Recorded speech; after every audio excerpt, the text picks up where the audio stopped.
छद्म भेष में ठाकुर जी आ गए, एक बनिया के रूप में, जिस बनिया ने कभी पंडित जी से अपने पुत्र की जन्म पत्री बनवाई थी, जब पंडित जी जन्म पत्री बनाया करते थे।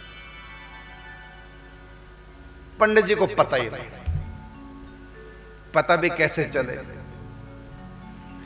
जब ठाकुर जी कोई खेल करते हैं तो उस बनिए का रूप ठाकुर जी बनाते हैं।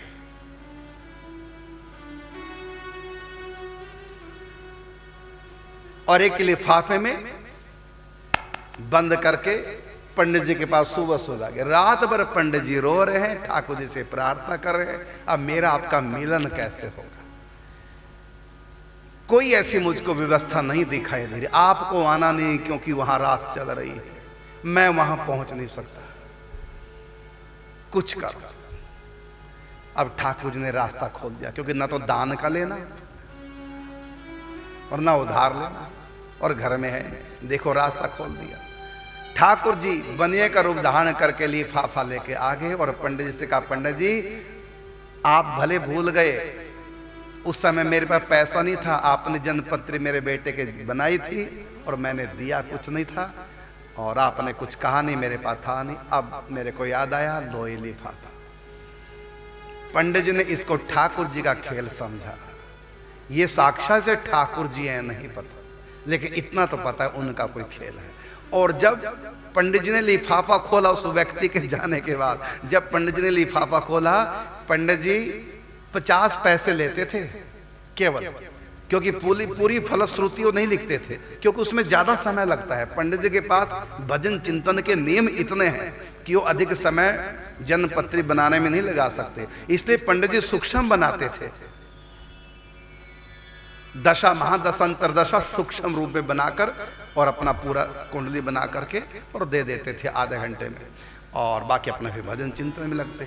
इसलिए पंडित जी पूरी उसमें फलश्रुति वगैरह कुछ लिखते नहीं थे, और उसका उपाय नहीं लिखते थे, कब क्या, ये सब जैसे लिखा जाता है। और 8 आना माने 50 पैसे कह लो आज के, इतना लेते थे। 8 आना लेते, 50 पैसे लेते। लेकिन उसके जाने के बाद पंडित जी जब खोला, आज पंडित जी के लिए पैसे की बहुत कीमत है, यद्यपि पंडित जी ने कभी पैसे की कभी कोई कीमत समझी नहीं, और पंडित जी समझते तो ये दरिद्रता के दिन नहीं आते, लेकिन पंडित जी ने कभी भी पैसे को महत्व दिया नहीं। आज पैसे को महत्व दिया, उनके जाति तुरंत खोला कि पंडित जी को चाहिए थे पैसे, तुरंत खोला, और खोल के देखा, पंडित जी ने सोचा 50 पैसे होंगे, चलो ज्यादा दिन हो गए टेवा बनाए तो उसने 1 रुपया दे दिया होगा, लेकिन जब वो खोला उसमें 50 रुपए थे। पंडित जी बड़े प्रसन्न। एक बार पंडित ने सोचा, उस समय एक बार तो सोचा, मैंने तो एक ही टेवा बनाया होगा अगर बनाया था, ये 50 टेवे थोड़ी बना दी, इतने पैसे कैसे। लेकिन पंडित जी का ध्यान अब उधर सटे, जैसे मर्जी आ गए ना, ठाकुर जी ने व्यवस्था कर दी। ऐसा पंडित जी ने सोचा कि व्यवस्था ठाकुर जी ने की है, यदि मैंने बनाया होगा कभी इनका तो 50 पैसे ज्यादा 1 रुपया, ये ठाकुर जी ने खेल किया है, मुझको ठाकुर जी ने दिए।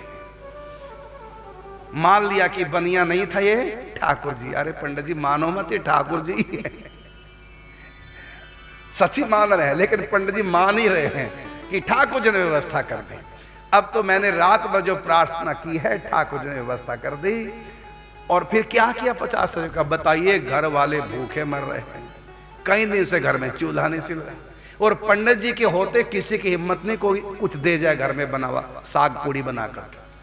पंडित जी का ऐसा कट्टर नियम था कि साग पूड़ी पकड़ते तो कोई रख भी गए ना, उसको भी उठवाते, वहां से गाय का गोबर का चौका लगाते कि मेरा घर अपवित्र हो गया है, दूसरे की हक मेरे घर में आ गया, दूसरे का अनाज मेरे घर में आ गया, दूसरे का पैसा मेरे घर में आ गया।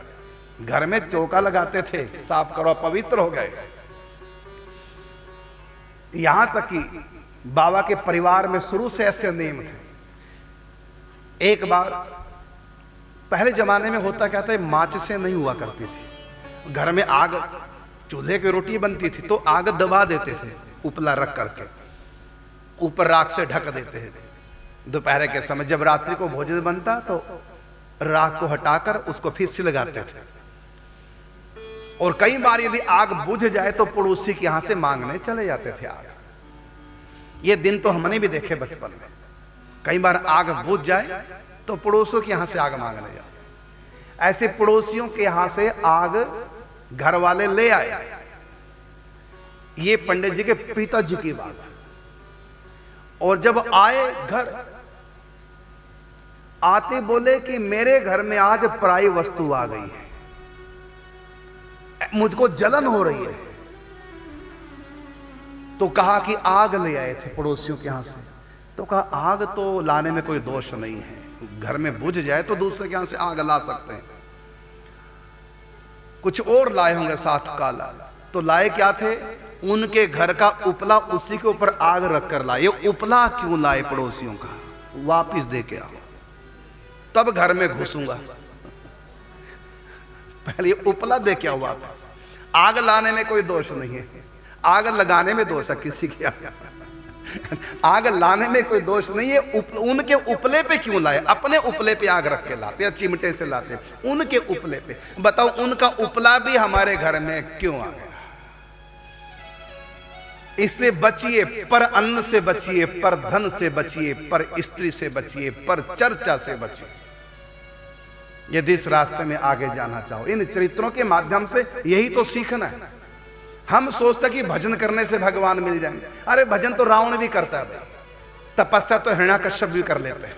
राक्षस ने भी भजन पूजा पाठ खूब किए, लेकिन राक्षस पना उनके साथ था, इसलिए भगवान के हाथों मरे सारे। तो साधना करने से रिद्धियां सिद्धियां तो राक्षसों के पास आ गई, लेकिन भगवान प्रसन्न नहीं हुए। इसका अर्थ है कि हम साधना तो करें, लेकिन साधना के साथ साथ भावना भी हमारी पवित्र होनी चाहिए।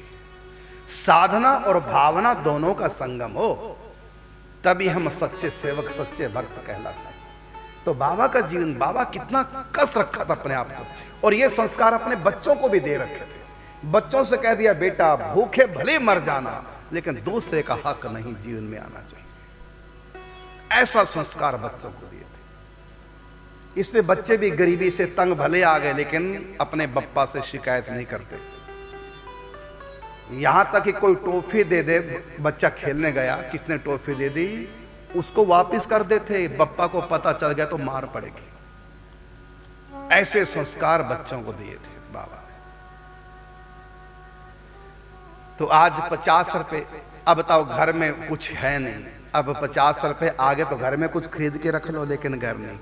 तुरंत बाजार गए, एक पेटी खरीदी, बॉक्स, और साथ में मिठाइयाँ, कुछ ड्राई फ्रूट खरीद लिए 50 रुपए, और कुछ टिकट के लिए पैसे रख लिए। पुराना जमाना था, 50 रुपए बहुत होते।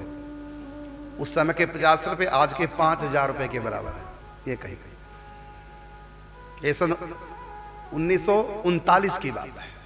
उस समय देश भी आजाद नहीं हुआ था, अंग्रेजों का राज था। उस समय की बात है, सन 1939।